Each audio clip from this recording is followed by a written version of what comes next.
ازيكم عاملين ايه؟ النهارده رجعت لكم بفيديو جديد. فيديو النهارده عبارة عن تحديث جديد الى مكتب المدير في المدرسة. يلا بينا هنستكشفه وهنشوف ايه الحاجات الجديدة حواليه وايه اللي جوه وكده. يلا بينا نبدأ. اول حاجة يا جماعة لقيت ان في لوح وحاجات جديدة هنا شكلها برضو جميل، بس مش عارفة هي عاطية شكل بس تقريبا ملهاش اي لازمة.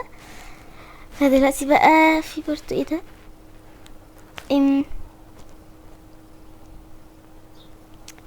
ده سر ممكن نستكشفه بعدين، فهنبقى نشوف ده سر الايه.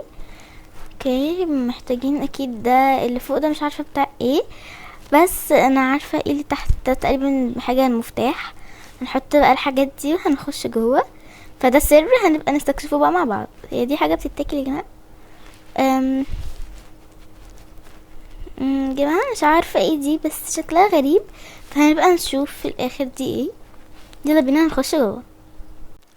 واو المكتب من جوه شكله حلو قوي. سجادة جميلة بس ملهاش اي وضعيات. وكمان في اللي هو البوسترات دي، كمان في هنا كتب مجلات وحاجات شكلهم حلو قوي. دي كل الاشكال بقى يا جماعة، دي كلها الاشكال بس. في كمان كتب تانية. اوكي نرجع الحاجات دي بقى. اوكي هنعمل فيديوهات كتيرة جاية عن المكان ده. كمان في نوت بوك ده، الوان كتيرة. كمان في زرعة دي شكلها حلو. ده برضو محتاج سر يا جماعة. دي كراسي شكلها حلو قوي يا جماعة، ليها برضو وضعيات. شكلهم حلو قوي. ان دي مثلا متوترة ان المدير يعمل حاجة، ودي برضو متوترة وخايفة. دي ايه ده؟ هي وضعيتها شكلها غريب بس ماشي يعني، نفس الوضعيات بقى كده. دي الوضعيات القديمة اللي مكانش فيها غيرها. ماشي يلا بينا بقى نستكشف ده. دي ايه؟ اسطوانة. الفيديو هيبقى قصير لان المكتب قصير يعني صغير قوي. ده ايه؟ ده كمان كتاب بس ليه محطوط كده لوحده يعني؟ ده ممكن يكون فيه سر بس هنشوف كل الاسرار بتاعة المكتب في فيديو تاني. أم ده كاس. المدير يعني واخد كاسات كتيرة. وده كمان كاس. كل دي كاسات يا جماعة. ده كمان. اوعى تقولي التفاحة دي كاس. طلعت كاس. ماشي دي كتب بقى برضو، اهي شكلها طبيعي يعني. اوه ده كانديز يا جماعة. فتح او بيتفتح ويتاكل برضو. ايه ده يا جماعة؟ في حاجة لونها اصفر كده. جماعة مش دي اللي احنا شفناها برا؟ اوكي يبقى دي ده فضلت هنا عشان نبقى نشوف الاسرار برضو. ده ورق امتحانات كده. تعالوا ممكن في حاجة تحته. استنوا يا جماعة بس عشان ايه ده، لقينا دي كمان وده كمان. اوكي استنوا بقى يا جماعة، مفيهاش اي سر يعني، شكلها عادي اصلا وطبيعية. بتاعت ورق امتحانات. اوكي دي نحطها كده. انا حاسة ان اصلا هنا مفيش اسرار كتيرة، فممكن ما نعملش فيديو اسرار، ممكن نعمل الاسرار دلوقتي. دي تواريخ مش عارفة. ليها برضو وضعيات. ده مايك. مم، كمان في بس المدير ده حطه هنا علشان نعرف ان احنا نشرح. ودي ايه كمان؟ دي لمباديرة. ده ورق امتحانات. هو تقريبا مثبت الورق باللمباديرة دي. وده اللابتوب. كرسي ليه وضعيات. اول وضعية دي، ودي تاني وضعية، دي تالت وضعية. انا متعصب ودي مستغرب من حاجة. اوكي وكمان في هنا المج ده. دي لوحة يا جماعة.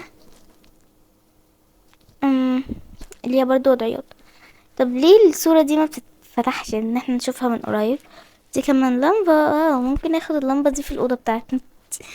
اوكي دي اقلام. دي اقلام طبيعية جدا بس شكلهم جميل. واو القلم ده حلو. حلو قوي القلم ده شكله حلو بس هو قلم حبر، فهنحطه مكانه. دي كتب. ايه ده الاسهم. احنا ممكن نعمل السهم ده نحطه هنا وهيثبت ولا؟ اوكي ما بيثبتش يا جماعة، فهنرجعه مكانه. وفي دي كمان الكرة الأرضية، وفي ده هذا مكان بسيط جدا. فتعالوا بقى نشوف سر اللي هو القلم والحاجات دي. فتعالوا نشوف. اوكي واو، عمل مفتاح. ممكن المفتاح يبقى بتاع المكان ده. اوكي نفتحه كده. واو، لقيت الحاجات دي كلها. شايفين كل ده؟ الحاجات دي حلوة قوي يا جماعة. تعالوا بقى نجربها. ده ايباد برضو نفس الوضعيات. نفس الوضعية. اوكي بس خلفيته جميلة برضو. في كمان ايفون. ده ايه يا جماعة؟ واو. حلو قوي. اوكي هو خلص فعلشان كده يعني، بس جميل قوي. ده بقى ايه؟ صاروخ. واو واو، شكله حلو قوي. دي صبغة. تعالوا نشوف لونها. مهم. ليها الصبغة دي ليها وضعيات برضو. اوكي دي للشعر. دي لايه يا جماعة؟ اوكي دي بتتلبس كده. نمسك بقى الرشاش ده، بس انا مش عارفة الرشاش ده لايه. يلا بينا بقى نرجع الحاجات دي هنا. عايزة برضو اشوف العجينة دي والعجينة اللي بره، فاستنوا. اوكي وصلنا. بيتدمجوا مع بعض مثلا، بيعملوش اي حاجة يا جماعة، مالهمش لازمة، بس ممكن يبقى ليهم لازمة. فلو اكتشفت لو ليهم لازمة يعني هبقى اوريكم فايدتهم ايه. بس المكان ده جميل قوي يا جماعة. بس هو ده بقى كان الفيديو بسيط جدا، وكمان ان انا عرفتكم على المكتب الجديد. بس كده ده كان فيديو النهارده. ما تنسوش بقى ان انتوا تحطوا اللايك والسبسكرايب والشير وتوصلوا الفيديو ده لكل الناس. بس كده باي.